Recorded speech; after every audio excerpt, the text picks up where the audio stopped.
Ibtu Rudiana merasa tak diperlakukan adil, bersumpah ke Eks-Kabareskrim hingga menangis. Ibtu Rudiana, ayah almarhum Eki yang tewas bersama Vina 2016 silam, bersumpah demi Tuhan. Ia merasa diperlakukan tidak adil sebagai ayah dari korban kasus yang sudah diputus sebagai pembunuhan berencana. Sumpah itu disaksikan Eks-Kabareskrim Komjen Purn Ito Sumardi. Ito menceritakan, Rudiana selalu menangis kala menyaksikan pemberitaan soal kasus anaknya. Jadi dia tuh selama ini menurut Rudiana, dia melihat TV tuh dia sedih, berkali-kali menangis demi Tuhan, dia ngomong gitu. Kenapa saya diperlakukan tidak adil, padahal saya kehilangan anak saya? Anak kandung siapa? Apakah orang tua yang mau anaknya meninggal? Kata Ito dalam wawancara khusus dengan Direktur Pemberitaan Tribun Network, Feby Mahendra Putra di studio Tribun News, Palmerah, Jakarta, Kamis, tanggal 25 Juli tahun 2024. Di situ, Ito menyadari jika Ibtu Rudiana merupakan seorang manusia biasa yang ingin mendapat keadilan, serta kepastian hukum dalam kasus kematian anaknya. Apalagi, lanjut dia, Rudiana tidak mengenal secara langsung para terpidana yang telah dihukum sebelumnya, termasuk Saka Tatal. Nah, kalau misalnya itu dibebaskan mungkin buat Rudiana waktu itu udah selesai. Tinggal nyari lagi siapa pelaku utamanya. Pelaku yang sebenarnya siapa, imbuhnya. Selain itu turut menyadari posisi Polri yang saat ini terkesan tidak mau banyak bicara dalam kasus tersebut. Termasuk, Ibtu Rudiana yang tidak banyak muncul untuk memberikan penjelasan pada kasus yang kembali viral setelah film Vina, sebelum 7 hari. Terjawab alasan kasus Vina bak benang kusut, 4 saksi kunci ulap cerita berbeda. Terjawab penyebab keruwetan kasus Vina yang hingga kini masih diselimuti tabir fakta. Pasalnya, kasus Vina bak jadi benang kusut lantaran 4 saksi kunci mengurai cerita yang janggal dan berbeda-beda versi. Hal itu terlihat dari rincian waktu sebelum kasus Vina Cirebon berdasar kesaksian 4 orang ternyata berbeda. Dalam kesaksian terbarunya, Liga Akbar mengaku bersama Eki sejak siang hingga sore sebelum kasus Vina. Sedangkan tukang tambal ban mengaku melihat Eki dan Vina siang hari. Sementara Widi dan Mega mengaku bersama Vina sejak siang hingga menjelang maghrib. Rincian waktu ini menjadi penting untuk mengungkap kronologi utuh kasus Vina Cirebon. Berdasar hasil putusan pengadilan, Eki dan Vina melintas SMP 11 Jalan Perjuangan Cirebon pukul 21 waktu Indonesia Barat. Liga Akbar mengaku berangkat dari rumah ibu Eki di Majalengka pukul 15 waktu Indonesia Barat, Sabtu tanggal 27 Agustus tahun 2016. 30 menit kemudian, Liga dan Eki sampai di warung SMA 4, Warpat, Cirebon. Kata Liga Akbar, sekitar pukul 16 waktu Indonesia Barat sampai pukul 17 waktu Indonesia Barat, Eki pergi menjemput Vina. Dari Majalengka jam 3 sampai setengah 4 langsung ke SMA 4, bersama B, T dan L jemput Vina jam 16.30 atau pukul 17, kata Liga Akbar. Eki kemudian kembali ke Warpat bersama Vina selepas maghrib. Setelah maghrib balik lagi dengan Vina. Hanya minta rokok, ngopi sebentar dia izin rapat organisasi, kata Liga Akbar. Anehnya, Oki Priyando justru melayani Eki dan Vina untuk tambal ban tak jauh dari jembatan Talun Cirebon. Kata Oki, Eki dan Vina datang menambal ban pukul 13 waktu Indonesia Barat. Nambal ban, 2 tambalan, 2 bolongan, minum es di belakang bengkel, kata Oki Priyando. Padahal di jam yang sama, menurut Widya Sari dan Mega Lestari, Vina ada di rumah. Pukul 12.30 waktu Indonesia Barat, Vina mengirim SMS pada Widi untuk meminta jemput di rumahnya, Desa Samadikun, Kecamatan Kejaksan, Kota Cirebon, Jawa Barat. 30 menit kemudian, Widi dan Mega sampai di gang rumah Vina. Dalam perjalanannya, Widi, Mega dan Vina berboncengan di satu motor. Pukul 14.15 waktu Indonesia Barat, mereka sampai di rumah Widi. Selama di rumah Widi, Vina sempat meminjam uang Rp50.000 kemudian ke warung beli mie instan lalu memasaknya dibantu Mega Lestari. Saat mie tersebut belum habis disantap, pukul 15.30 waktu Indonesia Barat, Vina diantar Mega ke kontrakan kakaknya, Marliana, untuk meminta uang.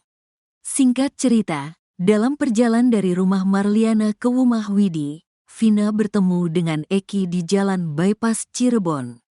Sekitar jam 17 waktu Indonesia Barat bypass Vina bertemu Eki. Mak berhenti itu ada Eki.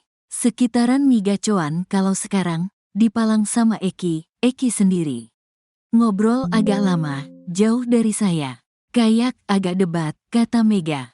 Vina melanjutkan perjalanan ke rumah Widi dengan dibonceng Eki. Mega kemudian pukul 17.30 waktu Indonesia Barat sampai di rumah Widi, tapi Vina belum ada. Selang 5 menit, Vina kemudian datang langsung mandi di rumah Widi. Sedangkan Eki duduk di motor menunggu di ujung gang dengan keadaan jaket XTC diikat di pinggang. Cowoknya lagi nungguin di motor. Mau kemana kamu? Gak dijawab, kata Mega. Vina langsung mandi. Mandinya lama, dandannya cepat, timpal Widya Sari. Sekitar pukul 18 waktu Indonesia Barat sebelum maghrib, Vina pergi bersama Eki mengenakan dress hitam dan heels krim milik Widi. Pada pukul 22:05 waktu Indonesia Barat, Widi mendapat SMS dari Vina. Dalam pesannya, Vina mengajak Widi untuk main keluar bersamanya. Pukul 22:10 waktu Indonesia Barat nelepon ngajak main. Keadaannya lagi senang, banyak gerombolan, lagi ketawa, banyak suara motor mobil, bukan di ruangan.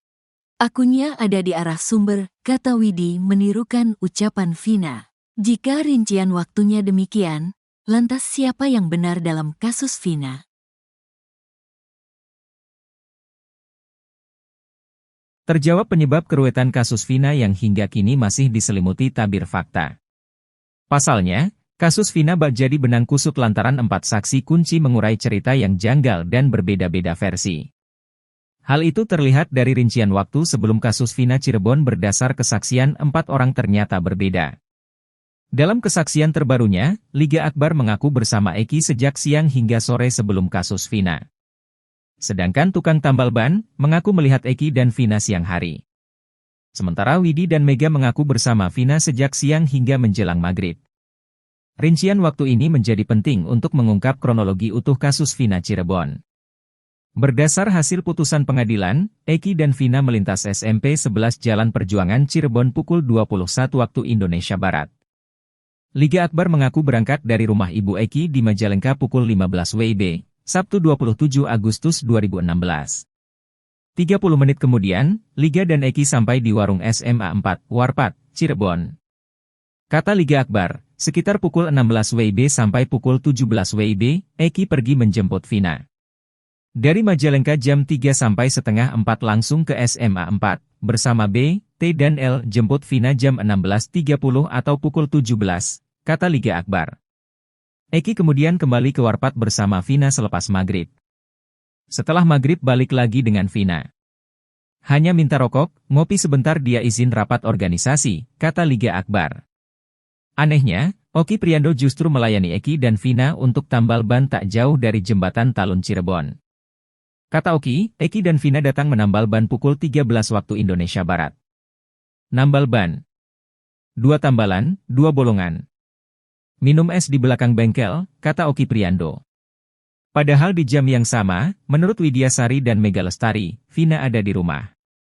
Rincian kronologi kejadian bahkan waktu yang berbeda-beda itu yang membuat kasus semakin ruwet. Jika rincian waktunya demikian, lantas siapa yang benar dalam kasus Vina?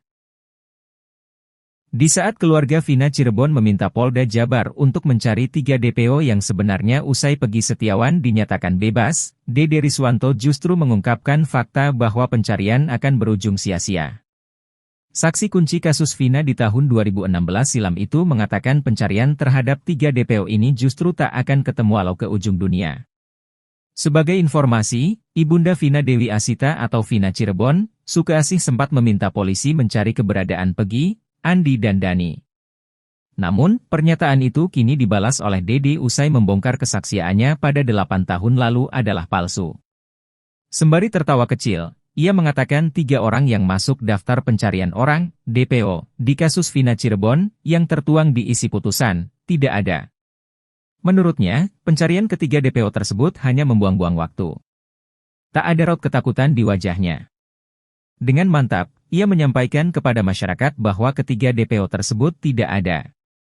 Oleh sebab itu, ia menyarankan publik agar tidak lagi memakai ilmu cocoklogi di media sosial lalu mencurigai orang-orang yang mirip dengan ciri-ciri tiga DPO tersebut.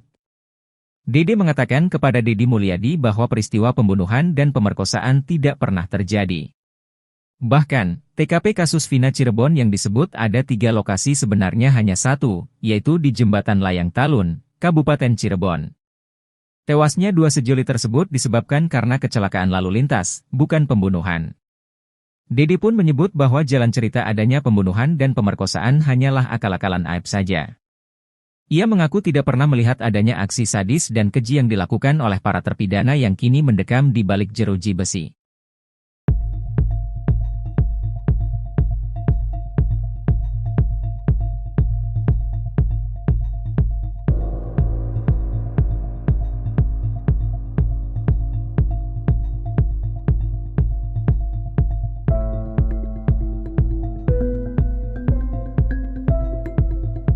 Hasibuan dari Deddy Mulyadi.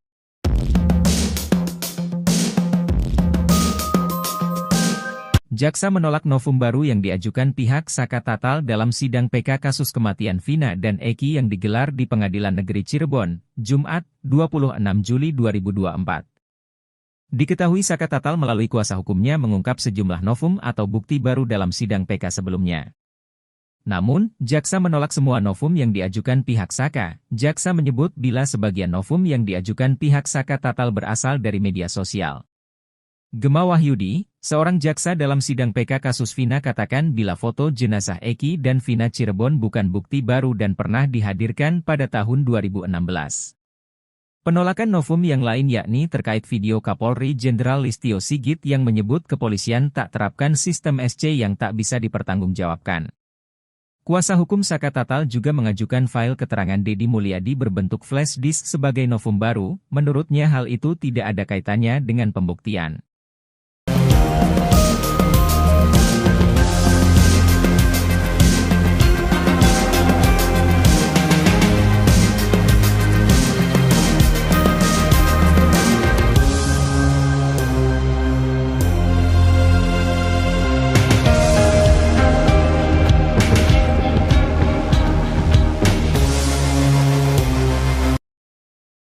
Pengacara Otto Hasibuan keheranan dengan informasi keberadaan Aep yang tiba-tiba menghilang lalu sempat diketahui berada di Purwakarta. Ditambah lagi, kini Aep dikawal 3 pria gondrong.